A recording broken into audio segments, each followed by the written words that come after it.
Hey, what's going on? Felix here, and you probably signed up for my webinar on how to grow your business, whether you're a coach, a consultant, a course creator, entrepreneur, growing that business with a podcast. You might be thinking about or wanting to start a podcast, but you are maybe afraid of starting a podcast because you feel like you cannot be consistent with the content. You feel like you might run out of content, right? We've all seen those podcasts where they come out full of steam and release like 10 episodes back to back to back, and all of a sudden they fall off and haven't had an episode in the last year. The reason for that is because they haven't figure out the system that I teach, which is to first of all start off with interview style podcasts. Okay, even if you don't do fully interview style podcasts, you might do some solo podcasting here and there. An interview style podcast where you invite someone else, an expert, to come on your show. You can never run out of content because you can always ask a new expert to come on the show, and they help you create the content. So the burden falls off of you. It is not no longer entirely on you. Your job at that point is just to ask good questions, right? Be curious, be genuinely curious, and ask good questions, and that is how you create the content. So that's the first reason why you don't have to worry about running out of content.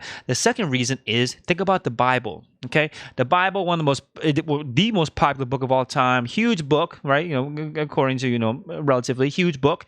It is all about the same lesson. It's the same lesson over and over again, which is to be a good person, do the right thing. Okay, this entire book is about be a good person, do the right thing, but the entire book is told through different angles, different stories. So you don't have to always come up with some new grand idea, grand new concept that you need to teach on your podcast.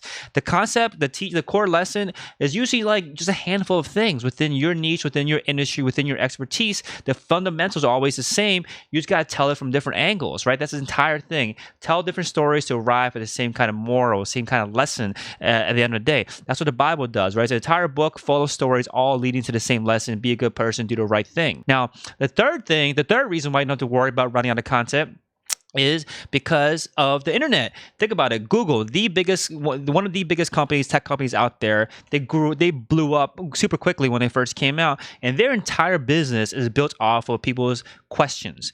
They're seeking out answers, right? The Google search engine is all about a place where people put in questions, put in things for them to seek answers to questions. So people are constantly asking questions online. So all you gotta do is go find where the questions are being asked. Easiest place to do it is inside Facebook groups, inside your niche. Go in there, any Facebook group.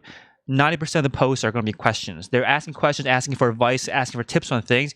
Just go through there once a week, look for all the questions that people are asking, take them out, and then create podcast episodes answering those questions, okay? Don't try to collapse a bunch of answers into one question. Each question should be answered in its own podcast episode. So you can imagine spending one day a week on a Sunday, for example, and you just go through all your Facebook groups that you've joined that are related to your niche, write down all these questions, and boom, you have like 10 new episodes you can record, okay? So don't ever worry about running out of content. It's not a thing. I had the same fear when I started my podcast. That was 7 years ago, 350 episodes ago, and I still have not run out. And my niche is specific to Shopify. It's not just marketing in my niche. It's not just e-commerce. It's specifically on Shopify, okay? So I haven't run out of content there. It's a super specific niche. So don't worry about running out of content. But listen, if you want to start a podcast because you want to build authority, whether that means to build authority so you can launch a new business or build authority so that you can get more clients for your existing business, then I invite you to book a call with me, and we'll talk more about your current situation, your goals, how podcasting might be able to help you out, and if it's something you're interested in pursuing further, we can talk about how that all works. But it all starts off by you clicking the link in this post, booking a call with me, and I'll talk to you soon. Take care.